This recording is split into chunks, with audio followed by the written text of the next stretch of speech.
there are so many ways in this company that things are upside down.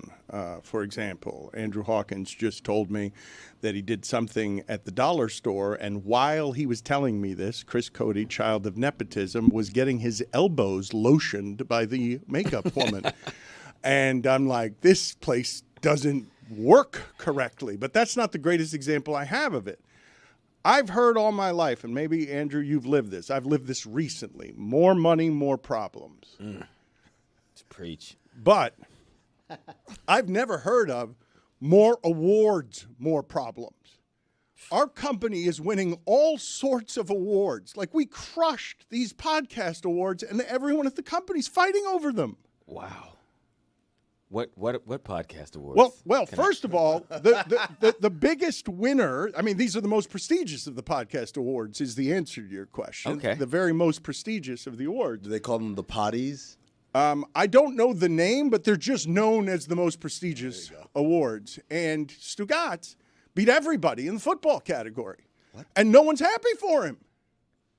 He beat everybody. He beat Shannon Sharp. He beat Schefter. He beat every football name. He beat the Tomahawk podcast. Wow. Mina, Lenny, Diana Rossini. everybody. How is this possible? Shannon Sharp, the Kelseys. He beat everybody. Demand That's amazing. Demand a recount. Real quick question. So you say the podcast awards, but there's not a name. What is the name? I'm looking at all the. Let's go with the potties. The potties, yeah. Okay. Best. The name is Best American Football Podcast. Oh. Okay.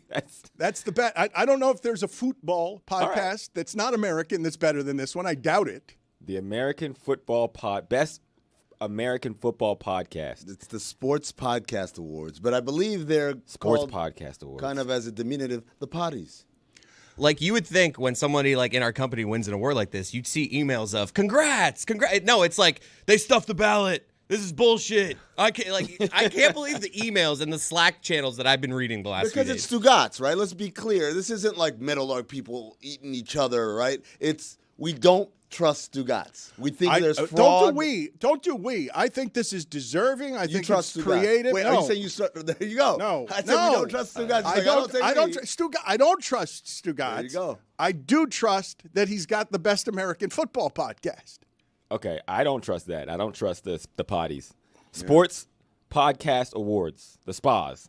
The potties. Is what we're calling it, the SPAs. Again, you guys want to argue about the name instead of celebrating the accomplishment. I like spas. It's real hater behavior. I'll put it on the poll, Juju. Do you like spas? Let me just ask you, would you rather imagine, or do you imagine Stugotz to be at a spa or on the potty? You know what? Let's actually not put that poll out there with the whole Justin Tucker stuff going on. Yeah, it's smarter. Look, I love Stugotz.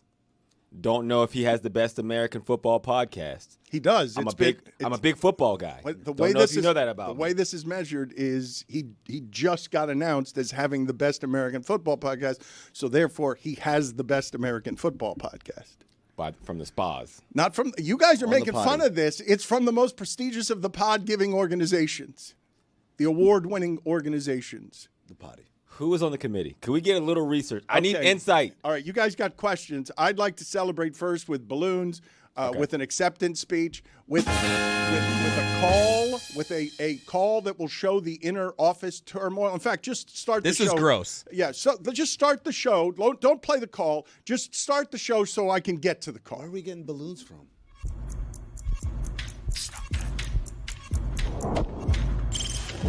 Stop that. Stop that.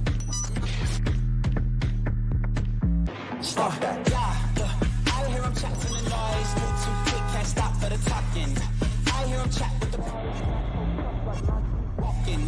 Just too sharp with the prize. White girls let it tell me I'm awesome. Yeah, hot like fire on the pan. If you wanna touch my please use caution. Cold like 0 degrees. I'm out the cage, gotta let out the beast. Revolutionary, gotta let out the streets. Locked in a cage, I'ma let out the sheets. We can't go on, man, forget my peace. You take the west side, take on the east. I'ma put him in the cage, never let out the. Yeah, I hear him chat to the noise. Move too quick, can't stop for the talking. I hear him chat with the boys. Not so tough, but man's keep walking. Yeah, just too sharp with the prize. White girls, let it tell me I'm awesome. Yeah, hot like fire on the pan. If you wanna touch my please use caution. Stop that. Stop that. Stop that. Andrew, can you help me? Because Samson wants to come on and talk about the awards and the voting. Pablo wants to come on to talk about the awards and the voting. Billy and Stugotz don't need to come on, aren't even here today, aren't even here to accept their award. Yeah. They're used to this. They've won it before. Do I allow Pablo and Samson to soil what should be a happy day around here by just getting in the way of things? Yes, you should. It should be soiled on. I think I'm excited. I'm excited for the awards. Congratulations, Stugotz. Can I start by saying that? Although I'm not starting, I kind of went in a different direction already, but I want to say congratulations. I do have questions about what the hell we're talking about. This is not how award ceremonies work, though, where it's like, congratulations, but I have an assortment of questions. That is exactly how the Golden Globes work. Or if you're Kanye West, that's how it works. It's the antithesis of award giving and receiving, to just ask questions in the middle I just of it. want to know how happy I should be. Very. Why? Because he won the Best American Podcast. You guys, football podcast. I've been on this show so many times. Not a single time have I come on here and been introduced as a Cambria County Sports Hall of Famer. Oh, that's true. You've never associated Hall of Fame with my name. That's correct. You know why? Because it matters who the hell is calling you a Hall of Famer. No, it doesn't. So I'm all for awards. Okay, if that's the case, I don't ever want to show up here without being described as a Hall of Famer. I am more interested in the American and Best American Football Podcast. Is that Best American Football Podcast or is that Best American Football Podcast? Meaning, is there a Greek football podcast that's way better than Stugotz's, but it's competing? Like it's Mina's. Is that you have to make perhaps? that you have to make that correction because the rest of the world doesn't care about our American football. But Dan, you're making an assumption that Right. American here is signifying that it's American football, the sport, as opposed to American the citizen. football podcast. Yeah. Like it could be He was maybe in a category with. there might be a Canadian football podcast. Yeah, they probably had Shay Shay and Black American. Best African American. Best African American. Yeah. Okay. There goes Now my we're African getting American. down to somewhere. Now this is starting to come together. No, this is Two Americas. this is not Meadowlark celebrating Stugotz's achievement. And furthermore, I will tell you, we have a great deal of in-house tension. Pablo also won an award. David Samson finished third. He's Deserved. mad. Which one? Third is Pablo. Okay, because Stugotz deserved third. David Samson finished third, and he's mad about it. But we had to do some reporting. Journalism has fallen apart. But at Meadowlark, we're still doing the occasional journalism. We've got sort of a tape that we shouldn't have. We've got, Mike, I need your help here. I don't know if Christopher Poe, our lawyer, has looked into this or not, because I don't think we're allowed to play this, and we have to protect the producer because I don't think the producer knows that we were recording him. And so we're going to have to distort his voice on stuff we've found out that Pablo has done in order to win awards. I don't think that covers you legally, but go ahead. Shoot Okay, your I shot. think that preface covers me legally. See if you can distort that real quick. We have found we've got a whistleblower in the business who has sent us audio that he or she recorded of a producer of Pablo's.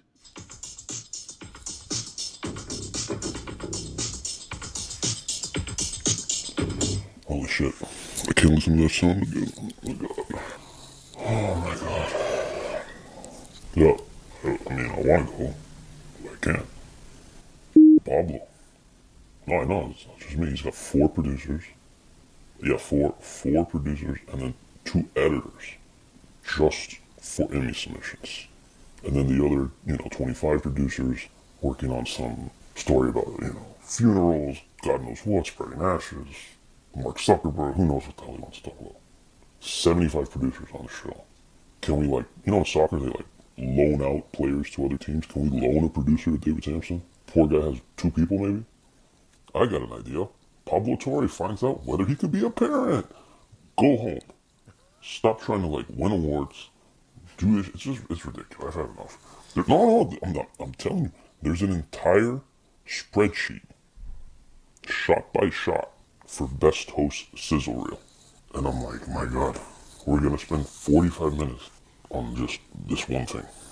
When what we could be doing is maybe loaning a producer to David Sampson. David Sampson has 2 producers. Oh, it's ridiculous. Yeah. No, I gotta get back. It's Pablo time. Samson has 1 producer. He doesn't have 2 producers. And Pablo does indeed have 4 producers and 2 editors just for Emmy submissions.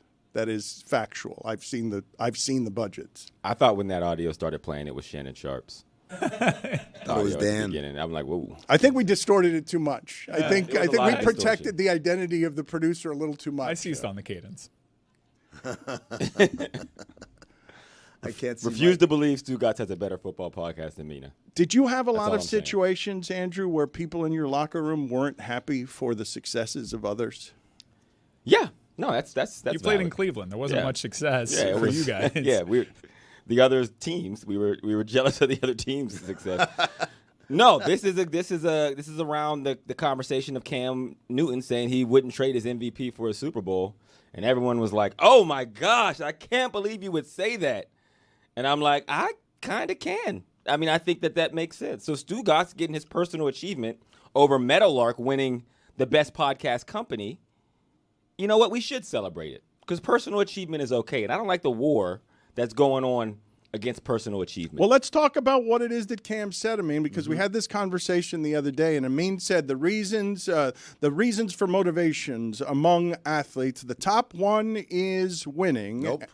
I'm sorry, the top one is money. Yes. And then the second one, he was saying is winning, and I was saying that his third one, which is being the reason for winning, is closer to money than people understand. And so when Cam is saying, I'd rather be MVP and have an enduring legacy of that 1 year, I was the best in the sport, then my team was the best in the sport, I understand both how he comes by that appraisal and why fans would crush him as the selfish black athlete for having that appraisal. The original version of this question is, would you rather be Charles Barkley or Robert Horry? That was the genesis of this whole question in sports debate. Would you rather be Charles Barkley, MVP of the league, top 75 all time, Right. Hall of Famer, or would you rather be Robert Horry with 7 rings? And Robert Horry shut the book on that one by saying, I'd rather be Charles Barkley than Robert Horry. What are you kidding? Like, to legitimately say, almost every night I stepped on the floor, I was the best player in the gym, in the world, in the building. That is a feeling that very few get to feel versus, yes, Robert Horry won championships. Yes, he was a contributor, not just like kind of riding the pine. Yeah. It's like, it wasn't because of me, not like Barkley, you know? It's the greatest American spin is what this is. And I'm not against team sports. I'm not against team success. Like, that is the goal. The goal is to do both, to be the best in the world and also let the fact that you are so good at what you do create a champion in your entire team. But nobody in America is going to work their whole life at something, a passion, and be like, I'd rather do it for my company. That's the thing that people miss is that athletes really, I mean, yes, we all want to win the championship because, again, it's another signal that we're the best at something. But when you distill it down, it's you working for your company. And you're not going to change or you trade your company's success for your own legacy. You know why you hardly ever hear about MVP trophies being sold on eBay? That's such a good point. That is Do you know why? Think about that. Why you've never heard, this MVP is hard on money, and they're selling their MVP trophy. I mean, Cam has been a little transparent recently about his financial issues, but I guess selling the trophy? my best guess would be because MVPs typically make a lot more money. Bingo. Right? Because it's a lot harder for an MVP to run out of money than it is somebody who was a part of a 70-person roster with a ring. Again, this is not an indictment on championships for organizations and teams. That's what this is all about. But for the athletes as well, like, yeah, it makes – I don't like the fact that it's a bad thing to feel like you're the best in the world. Like Josh Allen is another good example. If he does win an MVP, it's like, you shouldn't be happy about that. What the hell are you talking about? You dream about this stuff since you're 4 years old. Yes. Yes, you should be trying to win a Super Bowl, Josh. But if you win an MVP, feel good about it. Yeah. I want to bring up a couple of things here. I thought about some of that for about 10 years when Ricky Williams' Heisman was in my father's garage, and I would go in there, and he eventually sold that Heisman. But your point overall is well taken on the best player in the world. Once you get that trophy, you don't often see that. You don't often see that sold. But I wanted to ask you if you were interested particularly in the differences between how it is Lamar Jackson was criticized after a Mark Andrews drop versus the soft cushion of I feel so bad for him that Josh Allen fell on when Kincaid dropped the ball. Like, was that something that you noticed, how the differences there were obvious? Yes, I'm sure I noticed it. I don't know if I really dialed in. It's what I expected. The Mark Andrews catch was probably 10x easier than the Dalton Kincaid catch. Like that, and I don't even like the fact that people act like that was an easy catch for Dalton Kincaid. It wasn't. It was an incredible play by Josh to give him a play, and it was a harder degree of difficulty than the Lamar throw. And it's like people will nitpick about anything, but regardless, maybe I don't feel a way about it because with Lamar, I know how hard Lamar is on himself. Like Lamar has been so consistent in his approach to the game, and I've spent time around him, and it is not fake at all. He genuinely only gives a damn about a Super Bowl. And that's what makes him an anomaly. He has never talked about being an MVP, being the best in the league. I'm sure that stuff is in the back of his mind, but even in his personal conversations that I've been around and a witness to, all he cares about is winning a Super Bowl. And that's because I think he grew up here in South Florida, and that's also all the youth football players here care about. Like when I play with kids from South Florida in the NFL, they don't talk about college. They talk about when they were playing against Pompano or Tamarack and it's like a point of pride. I never understood it till I got here. So for Lamar, truly, the Super Bowl does represent something else, and he's going to be that hard critic on himself too. Pablo and David Samson are here. Just before we get to that, not only did Robert Horry say what Amin said, he said, Charles Barkley also came on with us and said, I'd rather have my career than Robert Horry's. But Robert Horry saying it after winning that many championships, it did end the debate on this show. I take Charles's career. When you come into this league, you always want to win a championship, but you also want to be considered one of the best of all time. He's always going to be considered one of the best of all time. You know, even though he never won a championship, he got there but didn't win one. He's an all-star. He's a Hall of Famer. You know, he's a great sportscaster. So, you know, I will have to take, Charles' career. Even though I won championships, I still take Charles' career because you can't take anything away from him because he didn't win championships. You know the concept of the Ouroboros, a snake that eats its own tail? That was me quoting Robert Horry, which I did not realize happened on this show. That's correct. So here is David Samson. He was shaking his head throughout that sound. He is here to tell us that second place is the first loser, third place is the second loser. I was telling him how proud I was that he has America's third best baseball podcast. He did not want to hear about how he should be proud today of having America's third best baseball podcast. David, welcome. Thank you very much. Thank you, Dan. That's very nice of you to say that you are proud. We did have the number one best baseball podcast last year and the number one best business podcast last year, all nothing personal.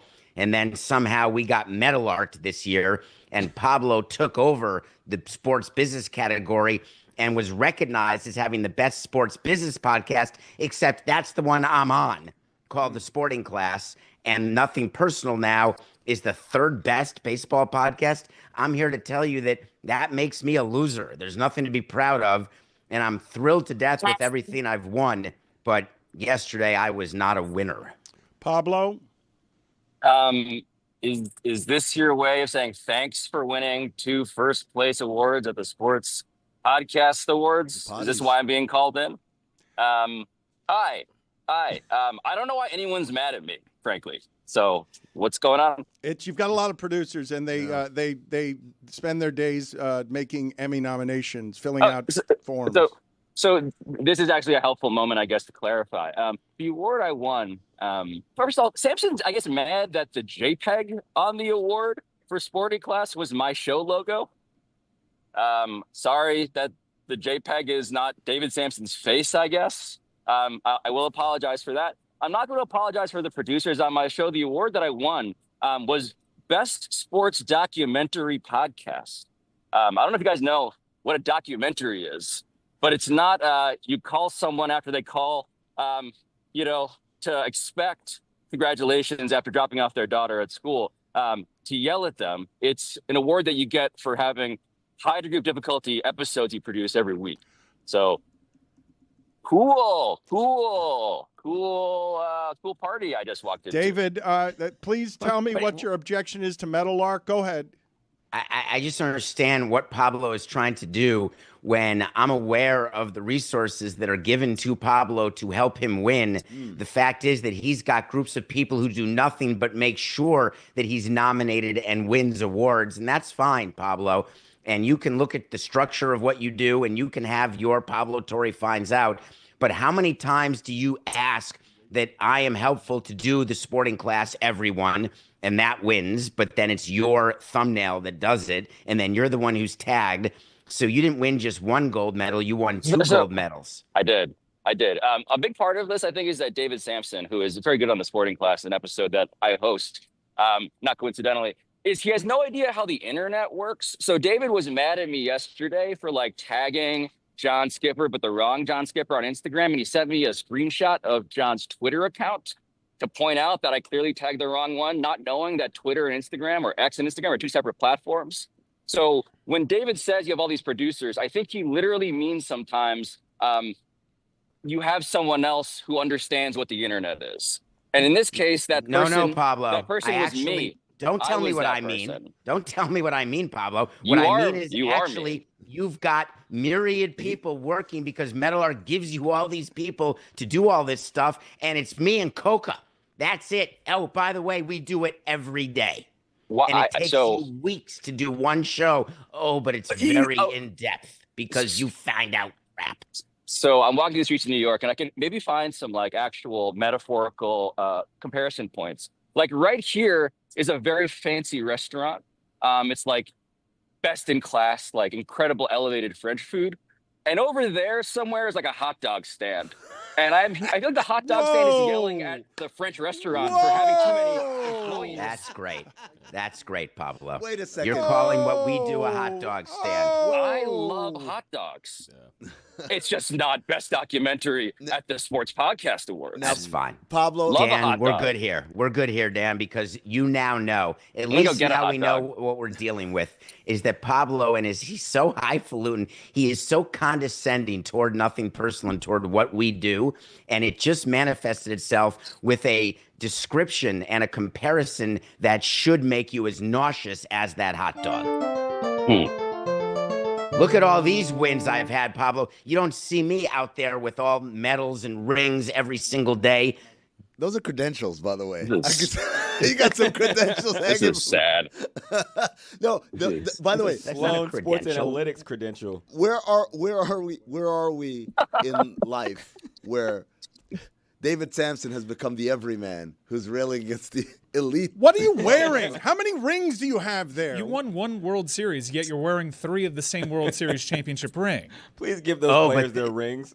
Which corpse did you raid to get those rings? He's the one buying the rings off of eBay. Trying to alter history. You only won one title. This is ridiculous. It's 3 of the same kind of ring. Look, see? Hold on, Mikey. This is the All-Star Game ring, which is really cool. Wait, you got a ring for hosting an All-Star game? All-Stars get a ring every year. If you're an All-Star, you get a ring. And this is a ring that was for being a 2017 All-Star, and I did get one because we hosted it.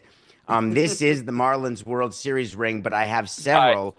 Can I get a cup of coffee? And do you have the third place baseball podcast? just a black coffee. I'm sorry.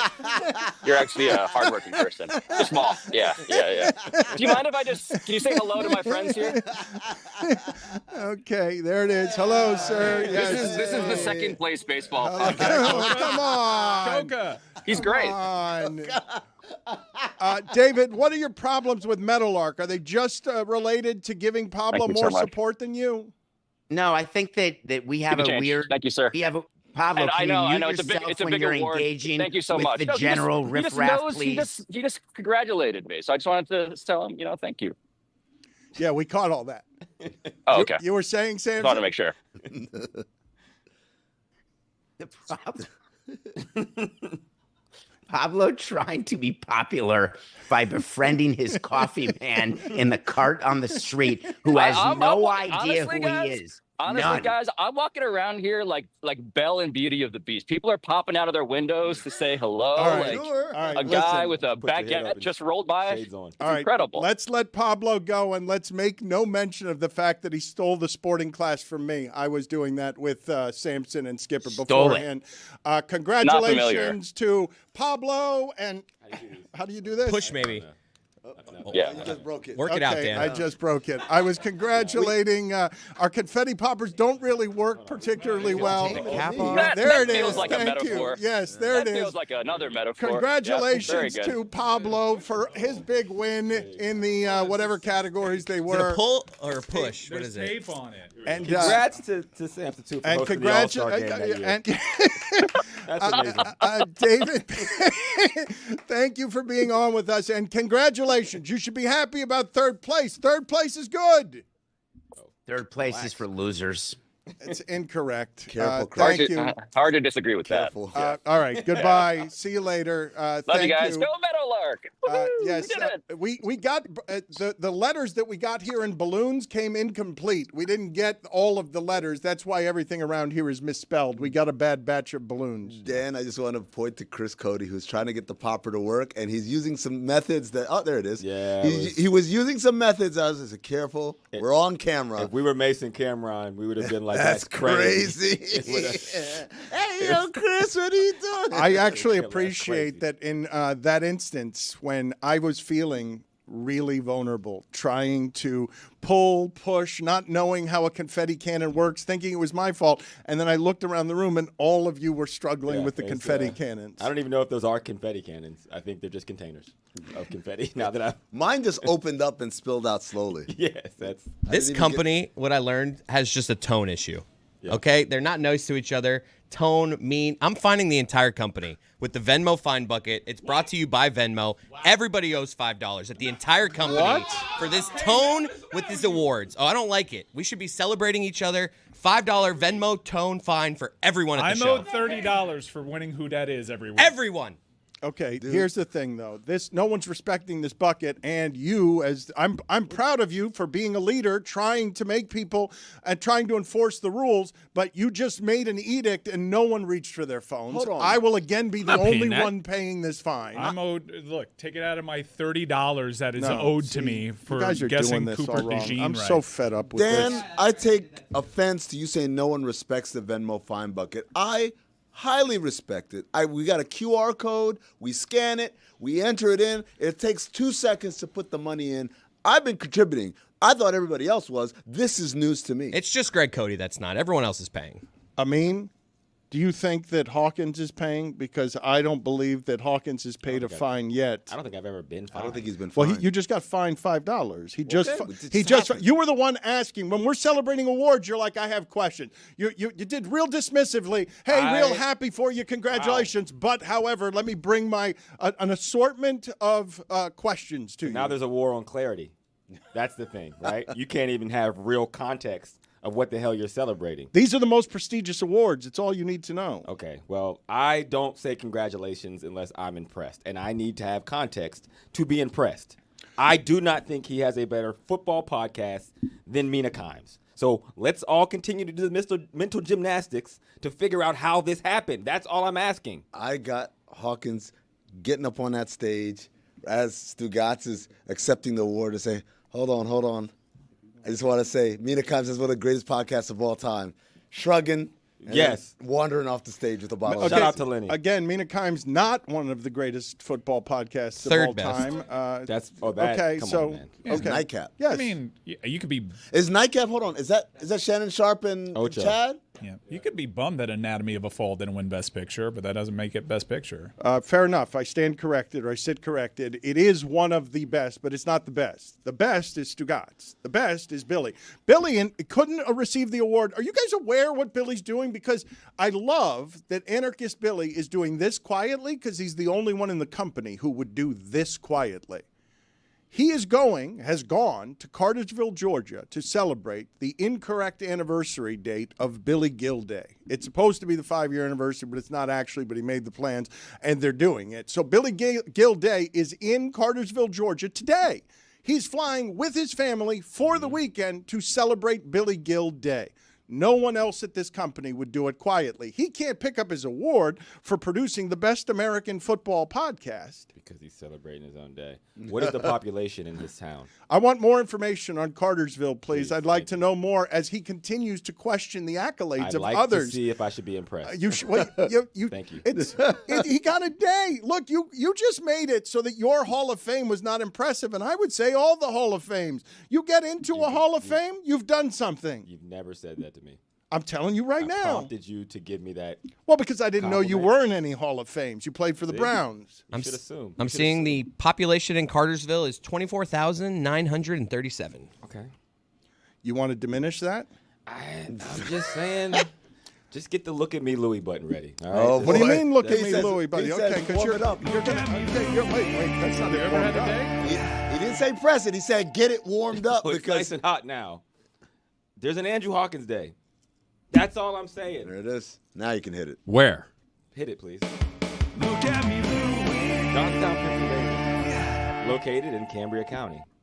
Where you're Is a it Hall of bigger Famer. than Cartersville? Is that bigger than Cartersville? It's not.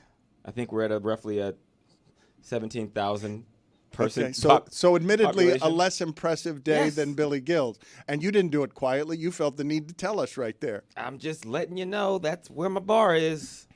Okay, so he's done better than your bar, but he did it quietly. I admire the way that he did that. There's no way any of you would have done that quietly. having He's a gone good with his whole family for the weekend. I have sources up there. There's no way you could guess who it was.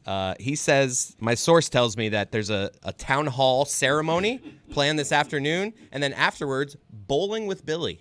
Hawk, I'm sorry. I asked ChatGPT when is Andrew Hawkins Day, and they said that there is no official Andrew Hawkins Day. I was like, please clarify, was he honored with his own day?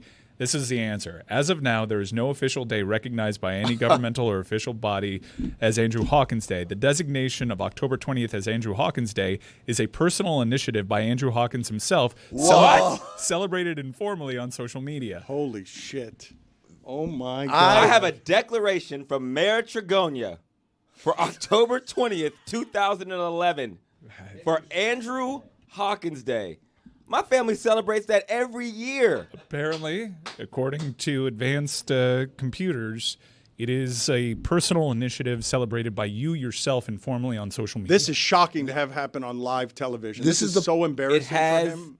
an official government seal on it. not This the internet's not backing you up, pal. this is the part of the movie where we realize the character that they wanted us to believe was the fraud, Stugotz. It's not him, actually. The call is coming from inside the building. Wow. Yeah, Of course. You've got to provide proof before the, Black end of guy the is show. the fraud. Look I should have seen I'm this just telling coming. you what the computers I are should have saying. seen it coming a mile away. Are you saying The that black guy is the scam AI artist. racially biased? Is that what you're saying? Yes. I pressed it. I think everybody knows that it AI said is at racially first it was like biased. no, but then it had the very cutting remark of a personal Yeah. initiative by Like, Andrew what Hawkins in the hell himself. is that AI? Why couldn't they, Congrats. first off, if it was a personal achievement, why would they make the decision not to even acknowledge it? And then when you, are you sure? He's like, all right, so there's this thing he makes up on social media, but I'm not even going to act like it's a real thing. I can't make what I'm about to say up because I can't believe that this is happening on live television. Mike, what was the name of the coach before Nick Saban who lost his job over a resume error on his way to Alabama? And there were stories, not confirmed, that during moments that were private, he would yell "Roll Tide" in intimate situations. I was never able to prove that, but I'm forgetting the name of the coach. It wasn't O'Leary, was it? No, George O'Leary did lie on his resume, but there was another coach, an Alabama coach, Mike Price. Yes. Yeah. So he lied on his resume, and his career fell apart. And we just saw something that is going to demand proof from Andrew Hawkins, or his career is going to be in trouble. That he's been talking about Andrew Hawkins Day to everyone who will listen, and computers are accusing him of making the whole Well, thing this is up. how we make AI stronger because AI has been wrong before, and I've had to correct it. AI is racist, man. And I'm not talking Allen Iverson. No, DEI is racist. Yep.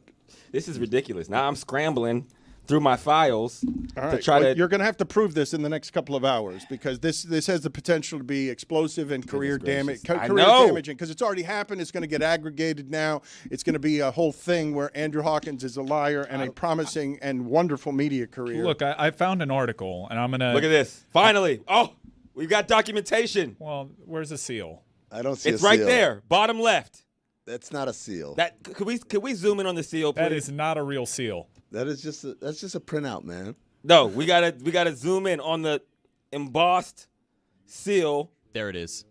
From Mayor Thomas Tregonia in Johnstown, on behalf of our city council and all of our citizens, extend to Andrew this expression of our esteem and our very best wishes and thanks to him and his family. Andrew Hawkins Day. Mayor of that city. Are we willing to take that as proof? Does Andrew Hawkins Are get we to do a willing victor? to Does he take get to a do a government victor? proclamation with a this doesn't feel a little racially biased? Judges? That even my document. All right, that is not a real seal. That This is is a real seal. This is clearly a real seal right here. That is not a real seal. That's the only racially seal that you're going to accept here. Wow. Big news. ChatGPT has capitulated. All right, I that means sent it the article. congratulations. And it apologized. It did? Congratulations. Look at that. It's all the apologies I never as loud as surmise- the accusation. I surmise that he ChatGPT. did indeed have his own official day, and Oh it's my not gosh. celebrated by I'm himself. suing on social ChatGPT. media. No, for but you're going to almost get to take a victory lap I right can't now. wait. We're Thank going to you. go into the other room. We're going to give Andrew Hawkins the stage. We're going to give him the platform to say whatever he wants. He has been discriminated against by computers and by me. He was indeed questioned, but now we have an official proclamation from a mayor of some sort. And I again will ask the group, are any of you surprised that Billy Gill is doing this weekend? He doesn't want to leave his home to interact with people. Like, I don't, he advocated for house arrest the other day as a better way of living. And he has gotten up, taken his family quietly to celebrate himself on a day. And I think it's because he needs to be away from us where things are not celebrated together. Wait, it's our fault? I think he wants to be in a place where people will celebrate who he is and his achievements. Meadowlark is not that place. For the record, there was no hesitation from ChatGPT when I asked about Billy Gill Day. It knew it right away. Can you give me more information on both Billy Gill Day and Cartersville? I'd like to know about this city that he was in. I wanted to send people with him, but he wanted to do it more quietly. He wanted to do it more humbly, and so I wanted the content of it. He did not want to share the content. I'm sure it'll be his private brand management. Was it he wanted it to do it quietly and humbly, or he just didn't want any of us around? Some information good for question. you. The mayor of Cartersville used to be a co-host of the Lauer After Hours podcast. I don't believe that wow. that is right, what you're doing there. Wow. You're undermining Billy Gill's Day as the one who you said said facts. You want facts about this. I said I wanted facts about Cartersville, not did. facts that undermine this particular Not undermining event. it. It's got- just a fact. It's a historic city with a rich and cultural natural heritage. It's got the Savoy Automobile Museum there. The first outdoor painted Coca-Cola wall advertisement was in Cartersville, Georgia. There's got to be something about slavery in there. Actually, there Some is. plantations, yeah. or something. It's the home of Sam P. Jones. We actually have good news regarding racism. The Attorney General under Ulysses S. Grant, Amos Ackerman, was from Cartersville and spearheaded the federal prosecution of members of the Ku Klux Klan. So, from Cartersville, getting rid of KKK members. That's really exciting. And Atlanta, you get your drinking water from Cartersville. So there's that. So congratulations to Billy Gill. This is Billy Gill Day. This is officially throughout the land Billy Gill Day. He's got America's Best Football podcast. Took out Shannon Sharp. Took out everybody. And Kimes. Everybody who's talking about football. No one's doing it better than Bill Stugotz Barnwell. and Billy and whatever Gronkowski is on their show. And now we go out to Andrew Hawkins, and here it is. Here is his victory lap. Congratulations, Andrew. I'm sorry I called you a bit of a phony. It's okay. I forgive you. Shout out to Peloton as I'm taking my victory lap through God's country, also known as Johnstown, Pennsylvania, population of roughly 19,000. As I sit here over top as Johnstown, Pennsylvania's favorite son, the home of also Jack Ham, who does not have his own day. I actually don't know, but I'm sure if you check ChatGPT, Mike, they would say he has 7 days because he is not black, and they won't discredit it without the proclamation and official seal. Shout out to Billy Gill, okay, for your day, because now that I see the way this company approaches people who have, through their esteemed accomplishments, had their own holiday in their honor, I now understand that I was mistaken for trying to find out the population of your city. It is an incredible honor. Congrats to you and your family, and congrats on your big spa, your spa award, your potty award. Congrats on using the potty, Billy. I'm very proud of you.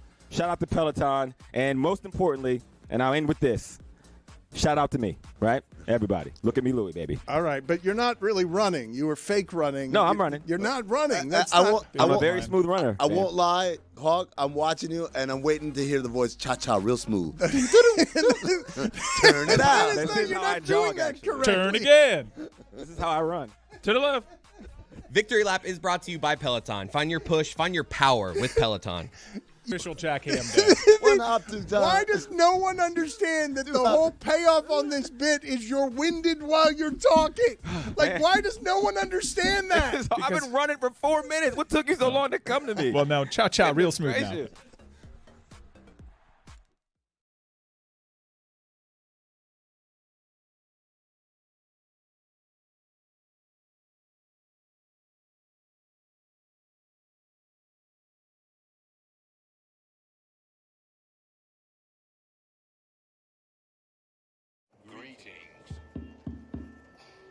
Greetings to all. Welcome to 2022. Omicron is on the run, and away it went. But oops, there goes gravity, and here comes a new variant. Omaha, Corona, Hut 1, Hut 2, nothing infects the Super Bowl, and nothing stops football.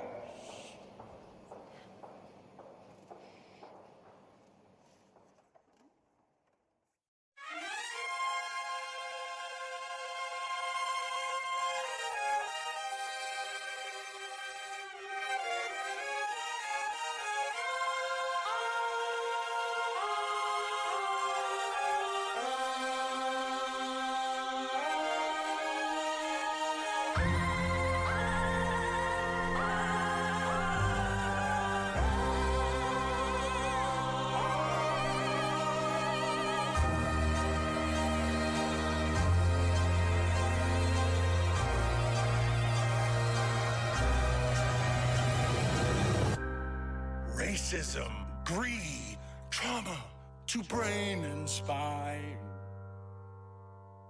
And yet, I cannot look away. Heroes are dead. Science has their heads.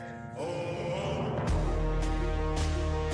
is there no escape from here? I need to know. It eats my soul. Nothing stops the NFL.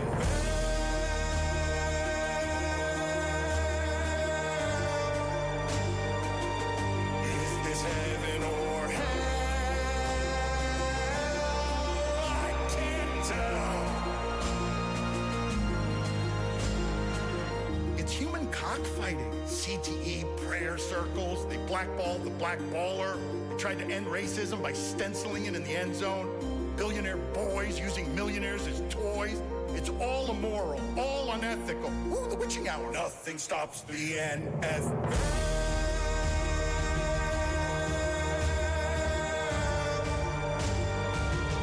Is this heaven or hell? I can't tell. It's Urban and Snyder and Flores and Gruden, but Kyler, but Kelsey, but Cooper, but Canty. It's cheating and tanking and bounties and banking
all in? I'm a fan of the Jets. I'm a fan of the Jets. Oh, no.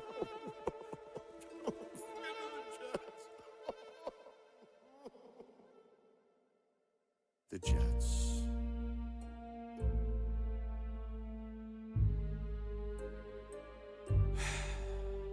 The Jets. Why this team? The Jets! The Jets!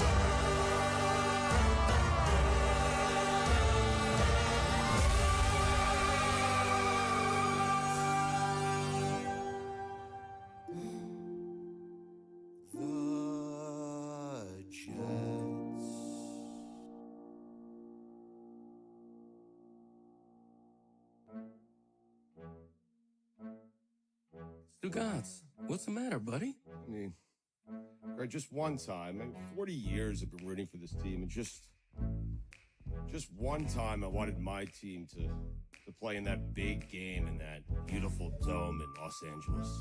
Dome? What about the elements? Back in my day. Let me tell you, back in my day, we considered football to be an honorable game. We didn't have to pass the ball every single play, and that's how we did it back in my day. It's the cold in December and sweltering two-a-days. It's embracing occasional punts, and don't get me started on instant replay. Now we're cooking with gas. Watch out! I'm not done, by the way. Let me tell you, back in my day, there was no showboating. We respected the game. We sat on a stoop and let the radio play, 'cause that's how we did it back in my day. It's the wishbone I wish for. It's a toss to red range. It's a first down without a taunt. Playing the game the right way. Whoa! No retractable roofs. I'm talking frozen tundras and ice bowls. No back Brooklyn.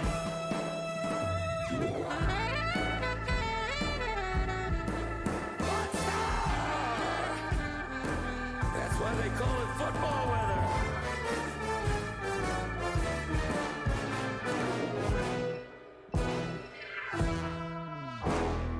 Bud Grant and the Purple People Eaters, ladies and gentlemen. That's how they played the game back in my day. It's Len Dawson enjoying a smoke and a brew during a game. It's Hank Stram wearing a sports coat. Legalize the clothesline and bring back drop kicks while you're at it. I'm Greg Cody, and that's how it was back in my day. Ba-da-ba-diddly-up. Bop.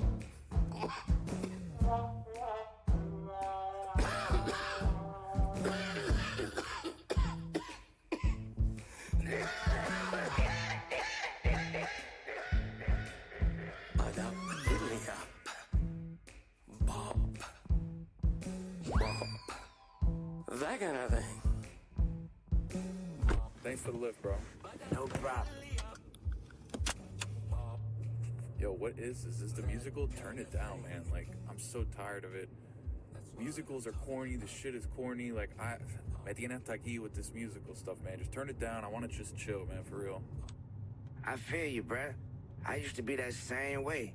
Then my dog Andrew Lloyd Webber touched my soul with Phantom. And I quickly realized that, man, musicals, they're the highest form of theatrical art that there is, my brother. Think about it.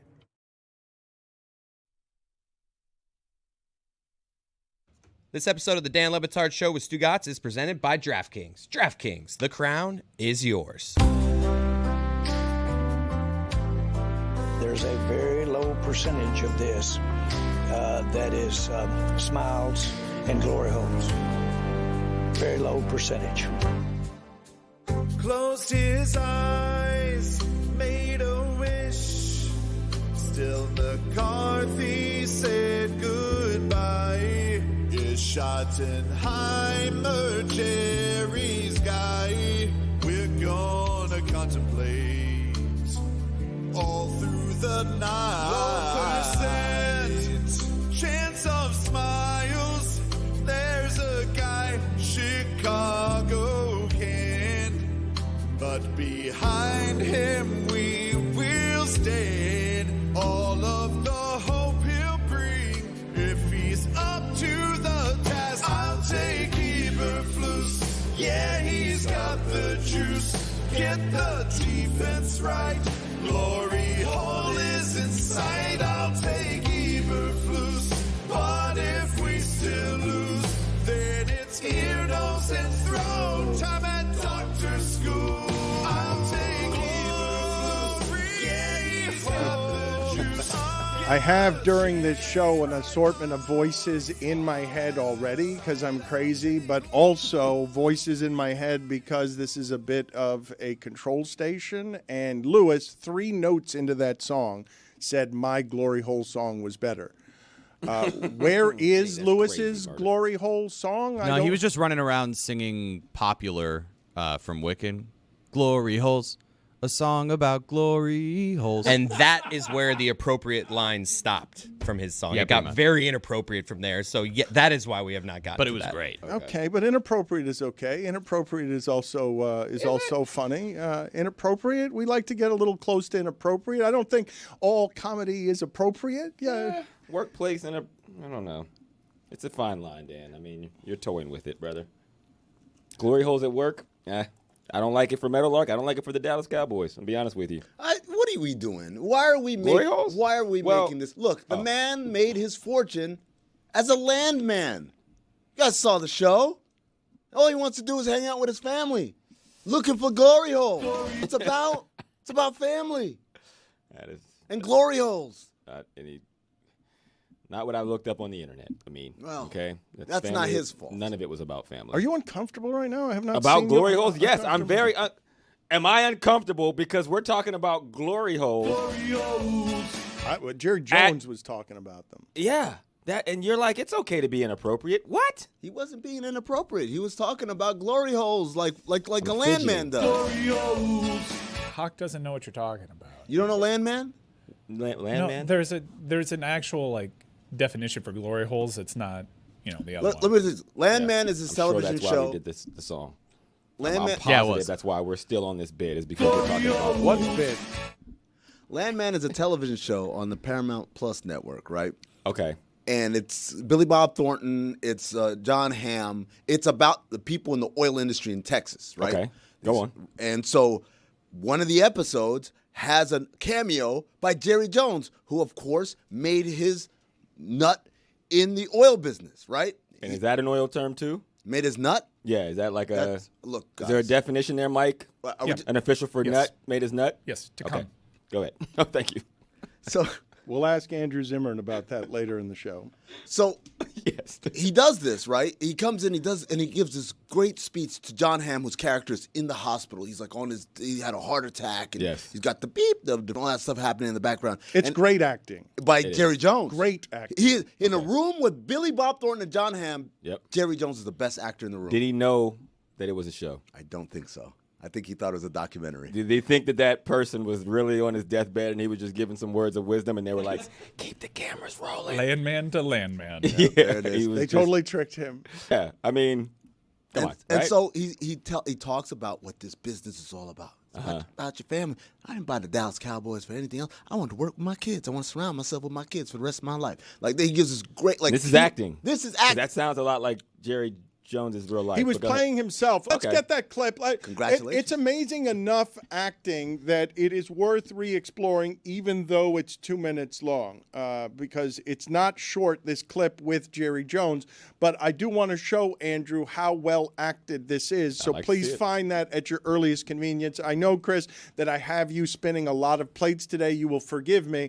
I don't know how you've recovered from the arduous first few minutes before the show when you were having your elbows lotioned by the makeup person, something I have never seen before in my history in this business. I mean, I didn't know I needed it, but apparently this week it's been a thing with Jessie, our lovely makeup artist. She, she told us that, hey, guys, the elbows, not great. I can't believe this is a company of dry elbows. She does it all. 2 Americas. Yeah. Because there's wrong. not a single day That's that a black correct. person doesn't have to lotion their elbows. I've never done it before. Before today. Black people lotion their elbows daily. Roy, have you ever had anyone at work tell you that your elbows need lotion? I wear long sleeves. There you go. Dan's had Lubriderm CQ behind his desk for 20 years. I apply it myself, though. I've never had anyone apply it for me. Yeah, you're a long sleeve man.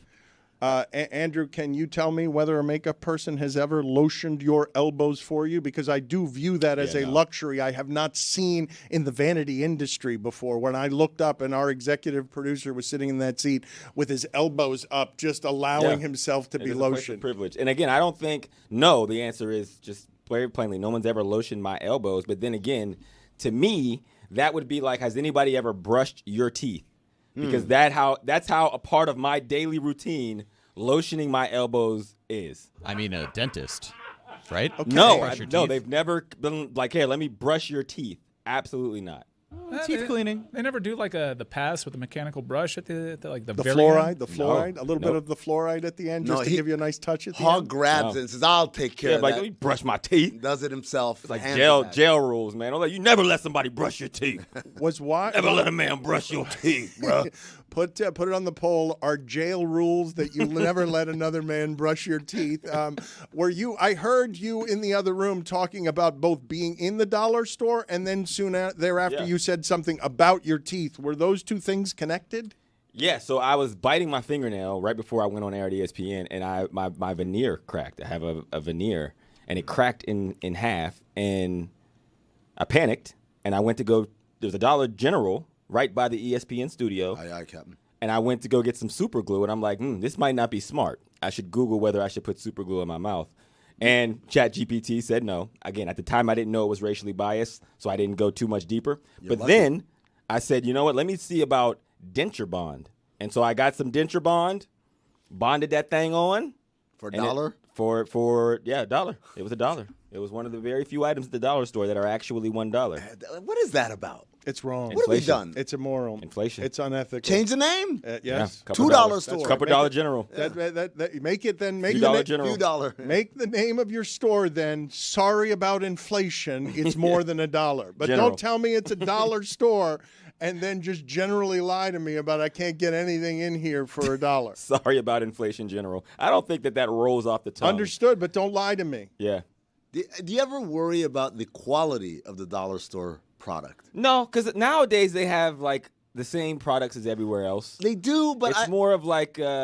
I'm still a little skeptical. I look at it and it's a brand name, but I'm like, you're in a dollar store. I mean, when you grow up in places like Johnstown, Pennsylvania, population of 17,000, the Dollar General is not looked at the same way the Dollar General is in other bigger metropolitan areas. Let me just explain to everybody. I love a dollar store, but not in this incarnation. Hold on. Yeah. Look, there are plenty of people who do their shopping because they enjoy the bargain, and it's not just about buying the thing. Yeah. It's about getting it at a good price. You cannot make it a dollar store if you stop charging $1. It ceases to be. I don't want to go into a dollar store anymore if you're going to charge me anything that costs more than $1. I'll bite. Dan, when was the last time you went to a dollar store? I went 2 months ago. What'd you get? I got an store? I got an assortment of stickers, tattoo, temporary tattoos for something. I that we're opened my trying to do third around Dollar here. General in an impoverished neighborhood because money is king. I mean, and I told the people there who were frustrated with previous dollar stores that I will keep my prices. You raise these at $1. It's my whole platform. You walked in with a cigar and a monocle. You guys make fun of me, but this is the perfect location, see? He was recently in a dollar store. Do you guys not like a dollar store? No one here likes the dollar store? I love the dollar store. Okay, but we got two. I haven't been to the dollar store in a bit, but I used to go with my grandma all the time, and it was specifically for the reason you mentioned, Dan, which was she loved a bargain. Yes, man. And a dollar isn't what it used to be. So it's tough to even trust anything that's $1 nowadays, to be honest. If everything actually cost $1, you probably wouldn't go. We used to play bingo against each other with pennies, and so when I would win enough pennies, she would take me to the dollar store so that I could buy something. It was the best. I owe my former Cleveland Browns fandom to a Hialeah dollar store. Oh, that's right. The plates, right? Mm-hmm. There you go. Commemorative plates came from a dollar They store. wouldn't be $1 now. They'd be 55 cents. Are you guys not saying that this is an issue? Why don't you go ahead and make the joke and not mumble it? No. It's funny. It's funnier. It's funnier to do it like that. Because the Browns aren't good. See. Okay. See, now you lost me here. I don't like where we're going with this. The dollar needs to be $1. It needs to be worth $1. And if I'm walking into a store that's called the general store, that's the dollar store. The what? I'm sorry. Genital? Cut that, please. All right. You want genital stores and glory holes? We're going to stick to just bargain shopping here, okay, and good football teams. The problem with inappropriate at work. Now, the full circle has come here. Because you're talking about going to a general store. You didn't put $1 in there. You just said general store. Put it on the poll.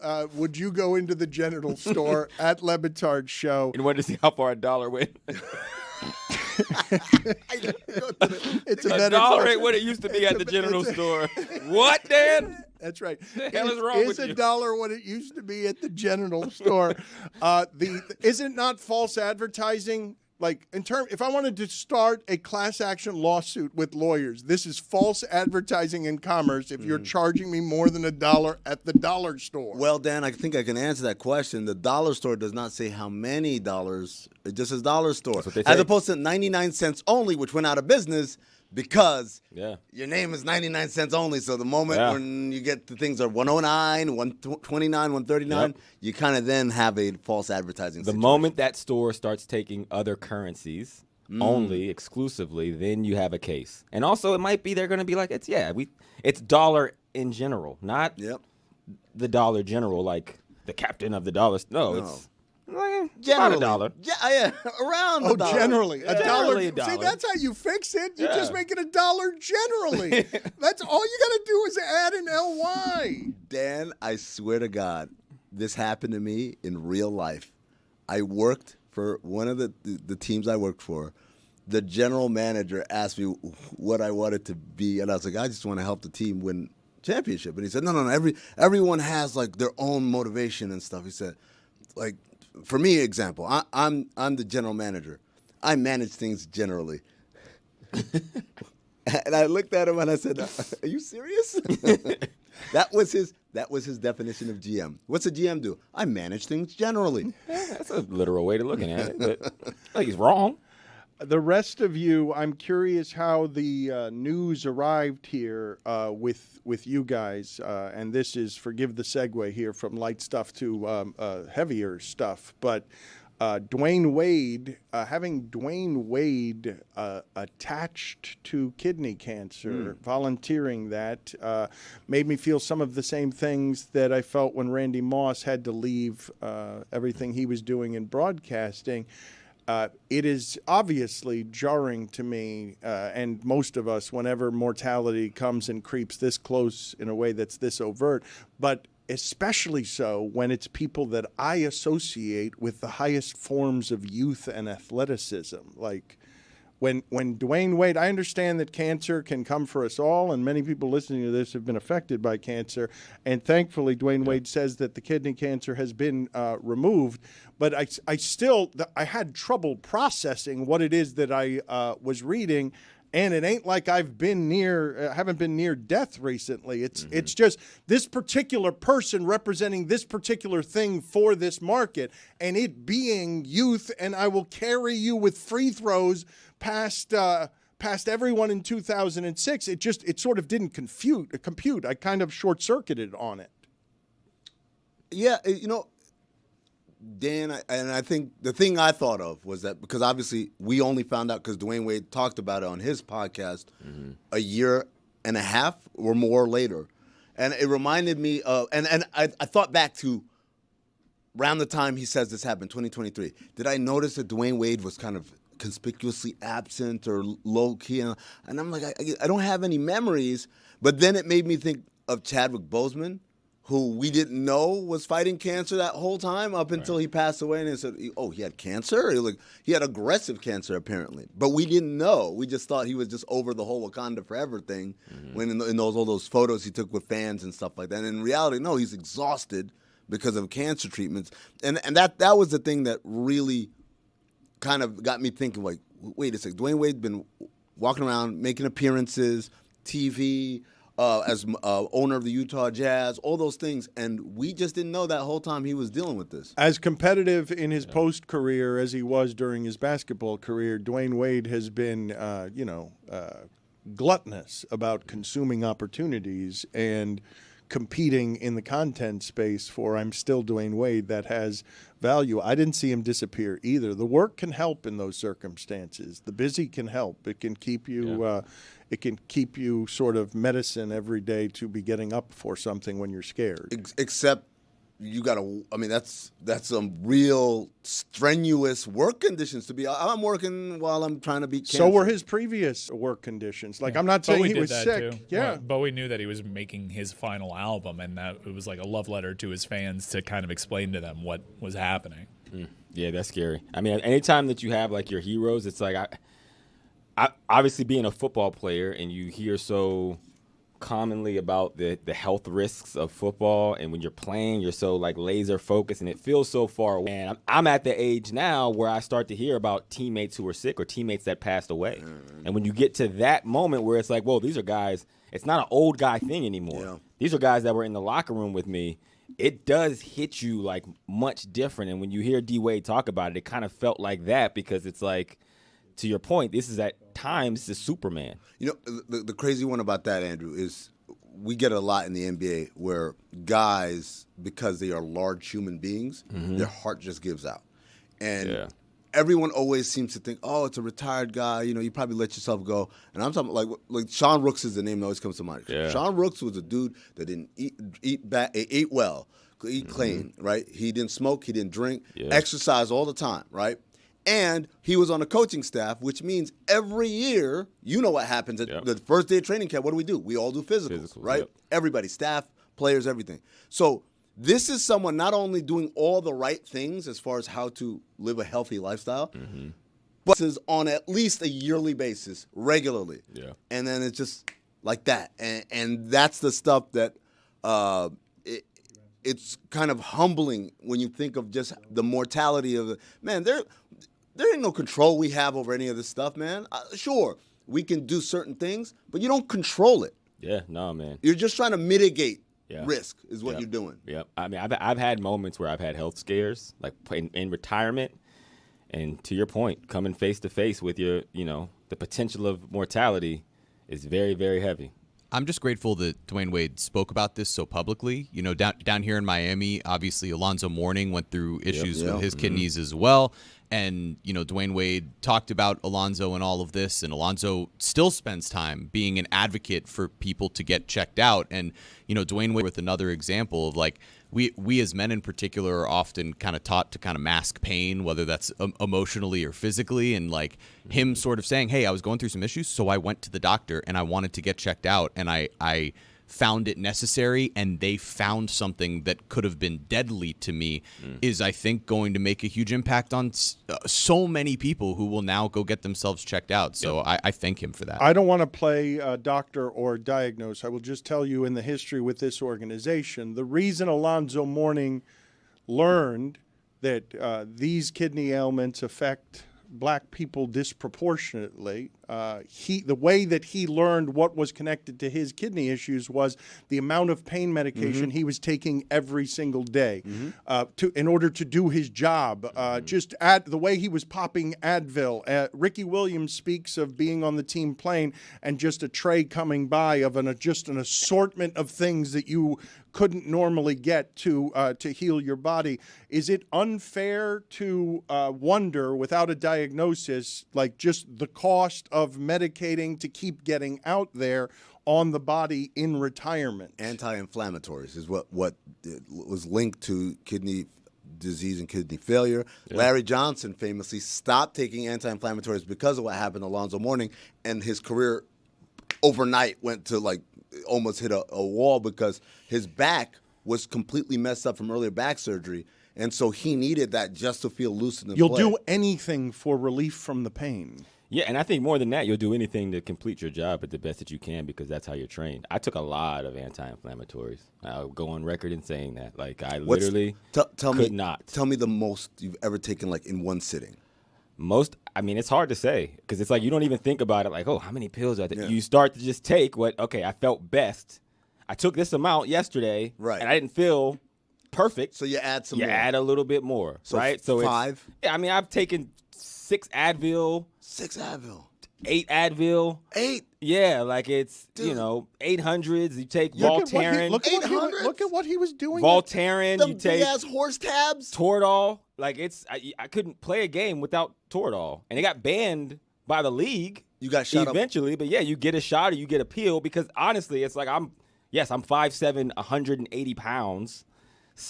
Physics will tell you if Ray Lewis hits me, it's going to hurt. And I can't do my job if I hurt. So Toradol will mask the pain for a couple of hours so that when he hits me, I get up and talk my trash, but the very next play, I'm still the same receiver. Pre-game? And literally, yes. I could not play a game without it. I got to Cleveland. First game, me, Dante Whitner, Carlos Dansby. Free agents to the Browns. Game 1, we go to the training room, drop our pants. We're they're like, what the hell are you doing? Oh, they didn't know what you were. And we're like, time for the shot, right? We had gotten to a group and we're like, hey, let's just go in now. We get it out the way and let it start to kick in. They were like, yeah, we don't do that here. And we were like, how the hell are we supposed to play in an NFL game without tour? But it was banned, and it was they wouldn't do it. So yeah, it's a tough business. It hurts as much as it looks, and you got to get through it because that's what you're getting paid for. I'm just thinking of the poor team trainer? Doctor or trader or whatever sitting in his office all right, guys, game day. Let me see. Let me look up some last things. And here come the 3 new guys. All right. Just just bent over. It's my experience. You tell me if I have this wrong because you're mentioning just 3 guys. It's my experience that that's more common than not, that guys needed the Toradol in order to get out on the field most weeks. Yes. The majority of players. It wasn't it wasn't you and 3 guys. The majority of football players, when this was allowed, needed something to mask the bodies screaming. At that time, it was me and the 3 guys that were new to the locker room, and we didn't know what this organization's rules were. Right. So to us, we had come here, and we're more old school players than probably the guys that they had in the locker room at that time, and this was a part of our process, So what was that like the first time you had to play without Toradol? After you've experienced the bliss of Toradol, now it's it's banned. Hey, you got to just go out there and play. It would literally ruin your whole week because your recovery is slower. The pain hurts a little bit more, and even in the game, it just. To your point about when you stop taking it, you tank. Try to do anything in pain. You're going to be worse at it. Right. So you do as much as you can to mask the pain. I limp down steps right now like I'm 70 years old in the morning because of the scar tissue in my ankle, and I could not have been the player I was without a painkiller or Voltaren to keep the swelling down because it's impossible. Can you explain something to me? Because you mentioned Ray Lewis here. I read his biography. It's got some holes in it in some key places. But I read his biography, and he was talking about how he physically became who he became. And it's at least in part because since high school, he was taking a deck of cards, throwing card by card on the ground, and when it was a face card, he'd do 10 push-ups, and he would do it that way, and he would do it through the entire deck. And he is the only player that I've heard of in the modern age that everyone talks about that way, which is when he hits you, it feels different than when everyone else in the world hits you. And I'm wondering if that's actually factual. Like when you say Ray Lewis, are you grabbing a random name, or does him hitting you, does it feel different than everyone else hitting you? I wouldn't say different than everybody else. There are a lot of players that when they hit you, it hurts. Now, Ray Lewis is, for me, like that good middle ground of, yes, he can hit you. Like Terrell Suggs can hit you. The chances of Terrell Suggs catching me is a little lower than me catching the ball and not seeing Ray Lewis coming, or Troy Polamalu. Troy Polamalu probably, in my career, hit me the hardest. That hurt the worst. He was a torpedo, and it's not a strength thing. Like, yes, strength is a faction of it, your speed, your acceleration, all the science. And then there are just guys who know how to maximize the impact of their body against another body better than most. And Troy Polamalu, Ray was really good at that. There are certain guys that I would get hit by. Ed Reed would hit me, and I was never like, he didn't. Polamalu broke through the Toradol. It was like, okay, this about James Harrison. This one is immune to this. James Harrison, yes, he would kill you, but James never got me. And I would actually talk a lot of crap to James Harrison. It was almost like a he game was of chicken. He was actively trying to kill the Cleveland Browns. Yes, yeah, he was trying to kill Were you there when he killed Josh? I was not. I was in Cincinnati when he killed Josh. And then he signed to Cincinnati my third year there. So we played together.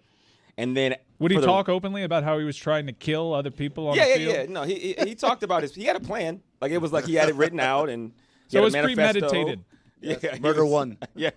He was like, I'm going to catch a body today. And I'm like, all right, well, glad you're on my team this year. So then for the rest of my career, when I played against him, I would egg it on.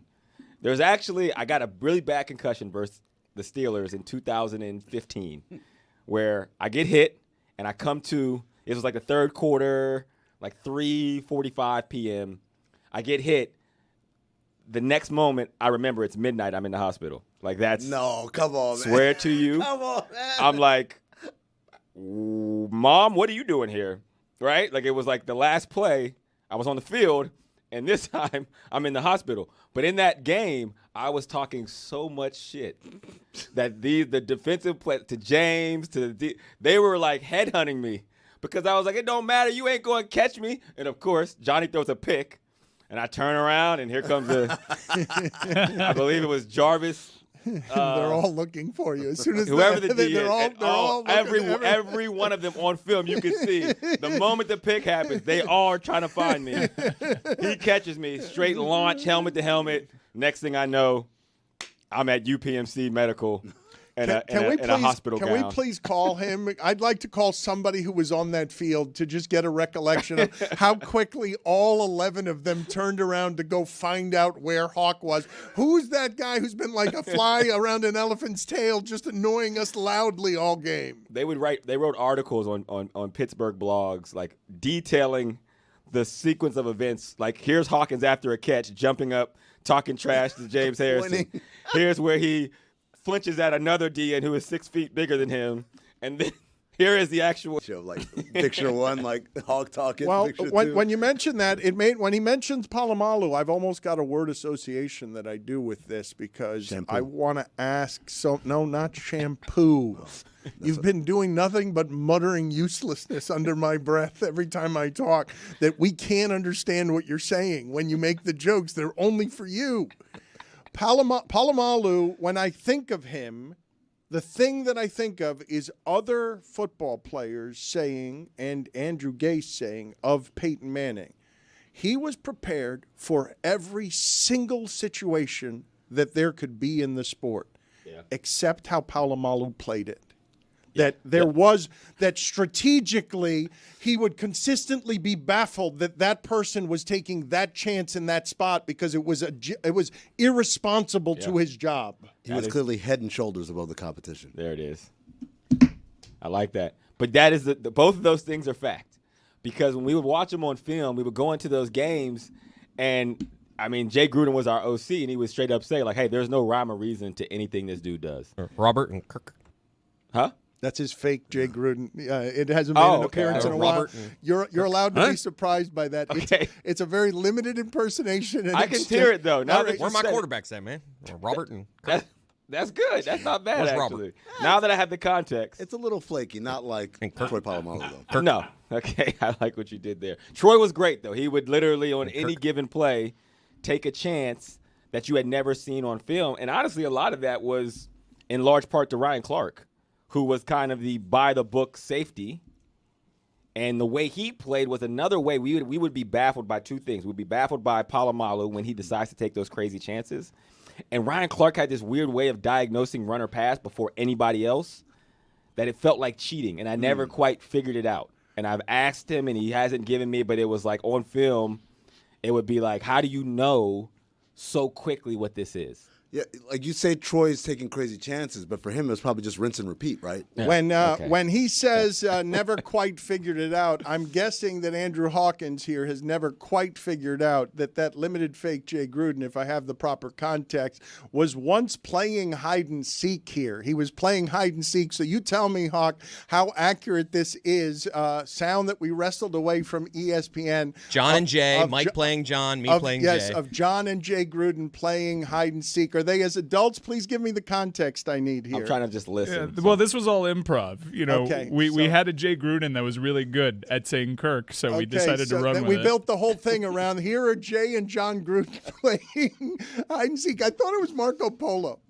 I love slants, man. Oh, wow. That's what they're sponsoring. Yeah. Wait a minute, was that you or Gruden who just did that? I love slants, man. Oh, wow. No, I love my brother, man. He's over here, actually. He's looking for his quarterback over here. Yeah, where's Robert and Kirk? I love that, man. Facts and Info's limited fake Jay Gruden. It's just too obscure. Very limited. Where's Robert and Kirk? Why is he? He doesn't know where they are? Like that's all you've got. Where they at, man? Okay. I'll help you look for him, man. Robert, Kirk. So wait a minute. Robert, Kirk. I should hold a camp, man, to find your quarterback. This is the Gruden brothers. What would it sound like? Let me do this another way. What would it sound like if the Gruden brothers were teaming up to play hide and go seek? I love that game. Hey, you count, okay? I'm going to go run. 1, 2, 3. Don't forget about 4. I love 4. 4. Robert. I'm out here playing with your quarterbacks, man. Ready or not, man. Here I come. Try to not look under the... Hey, I see you, man. Tag, man. Who'd you see? Fat Rob? Fat Rob? Yeah, okay. So stupid. Oh, my God. It's a good QB room. RG3 and Kirk Cousins. That's solid, man. That was an incredible impersonation. As someone who played under Jay Gruden for 3 years, that is an undercover, spot-on impersonation. The world's only one. Robert and Kirk. The world's only Jay Gruden. I've never heard anyone ever impersonate Jay. I want to play for you guys some sound here we haven't gotten to during the week. It is in Spanish, and it sounds like a walk-off situation, but it is not a walk-off situation. That is hugely key. Yeah, I need to point out to everybody that everything that's happening in this Dominican baseball clip, and my God, are these fun atmospheres to be a part of when Dominican players care about these games. There's so much personality on these games, but this is the top of the 9th inning. 4-3 en el juego. Jairo Asensio, el líder en juegos salvados de todos los tiempos. Duro por el center field. No. I can't believe it. Lo hizo otra vez. Óigame Señoras, señores, ¿qué palo ha dado este muchacho? Dale un cuadrangular a tu salud con los medicamentos genéricos Línea Azul, producto con I calidad love him as a certificada. player. I watched him play so much third for the Rays. He's now rounding second. For the audio audience, this hitter is like pumping up the crowd. He's like skipping the entire way. It looks like Just got to third. He's stopped at third. Big hug for the third base coach. He is now walking from third to home. Soft jog. This reminds me of what cornerbacks do when they're beat by a receiver and the quarterback overthrows them and it's an incomplete. And then they celebrate like it's just like they I just locked him down. Locked down. Again, top of the ninth. Not a walk-off. It was amazing because he hits, and before he gets to first base, the entire team has come out. Everyone gets a high five on the first baseline side, and they're all just, and he literally stands still. He's not like jogging and shouting him out. He just stands there. What's up now? What's up? It reminds me of Peter Warwick in the Sugar Bowl. Y'all want me to end this shit right now? Again with Peter Warwick. Dude, it's one of the. Hey, I'm gonna tell you right now. There's like I think every person has like 3 to 5 athletes in their life. That's like. It doesn't matter what their actual ranking is in the sport. It's like They're no. top. In that moment, you're like that. That's the guy. There's He no. does. You cannot tell me a football player that I feared more than Peter Warwick. Wow. That was the pinnacle of football, and everything else after that I was like, To be better than everyone in Florida at Florida football is what he was getting a lot of credit for. He wasn't quite the pro that he was as a college player. What's the best you've ever felt in one of these situations where middle of the game? Well, just not even middle of the game, Oh. just an athletic feat that Yeah. swells through you with so much energy that it's this thing we talk about. It's Yeah. one thing to win, but to be the reason for winning and then to share that with your teammates, Mm-hmm. even though it's the top of the ninth, to share the reason for I'm the reason we won and all of the defiance that comes hissing out of you because you're the most competitive of people. Yeah. Like where is your highest feeling on this? Probably date October 20th, 2011. Johnstown, Pennsylvania, Mayor Tregonia walks up to that podium. Hear me out. He utters the word. Johnstown's favorite son. The feeling that goes through your veins to know that this day is cemented and forever yours to own through life's history. There will never be a day that people won't look back at October 20th, 2011 and think of me. Would you like to know Glory what hole if I've ever- ChatGPT Smiles and says? glory holes, baby. ChatGPT says, I asked it, what is your signature moment in your career?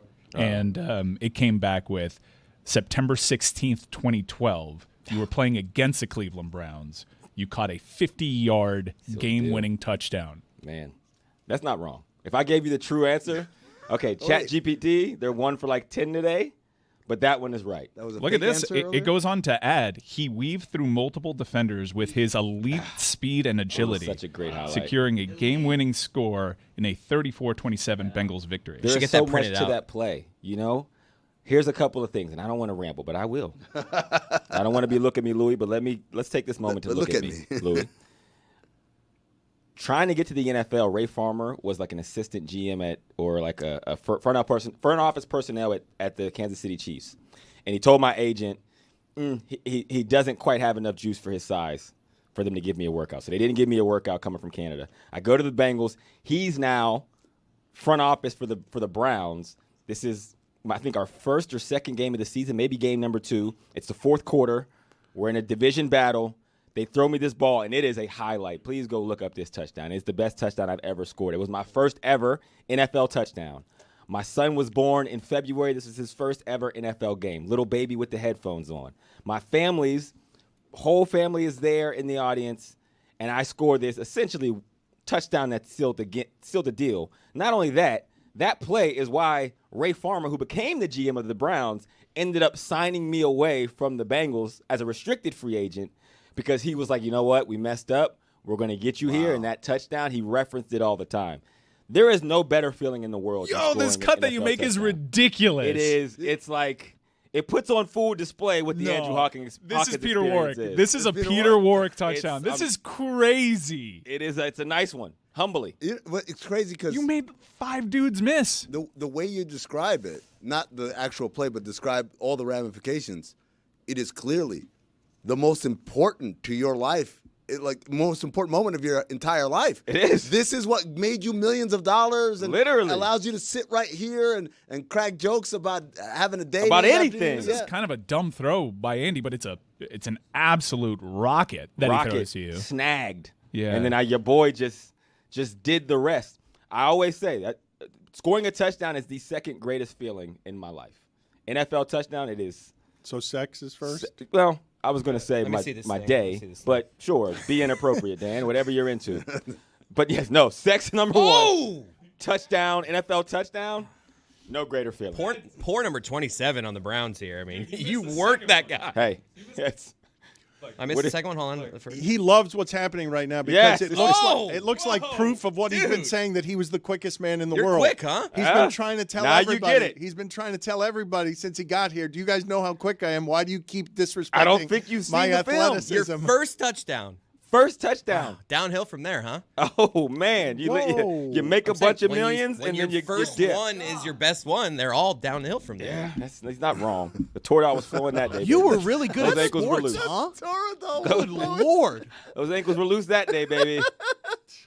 I just watched it, and all I'm imagining is that he can't feel anything. It's out there just gliding. Just high Just as hell. floating. It's levitating. It's whatever monks do in order to get off of the ground when they reach a prayerful state. I didn't go to Dan sleep now. that night till 4:30 in the morning. There you go. Dad. Partly because the Tortoise had me wired. The other part was I sat up and watched every highlight that they talked about. Yeah, It. oh my God, that's got to be the cool part, right? Yeah, Stu Scott was on the call. Yeah. That's got. I'm watching it.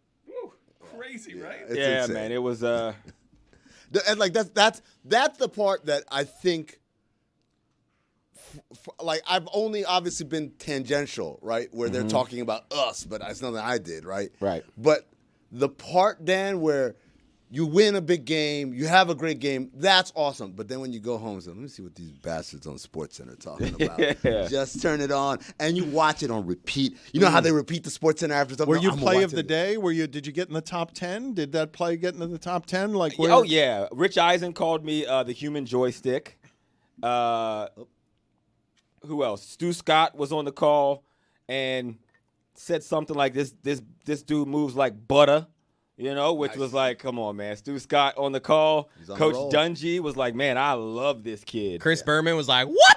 Yeah, Oh, it man. was. You were it- getting I all mean, the compliments. dude. Oh my God. You Whoop! talk about You got a euphoria. whoop? Did you get a whoop? I'm sure I got a Of whoop. course he did. It was like the highlight of the day that deserved- NFL that Sunday. deserved- Get a nickname? Hershey Hawkins. It deserved a whoop.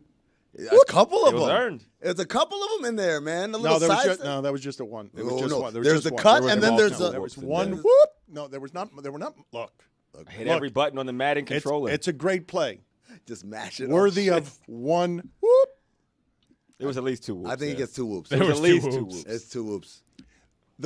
This is not an indictment of the move. Kinda sounds It's like a it. celebration of the whoop. It's respecting the whoop.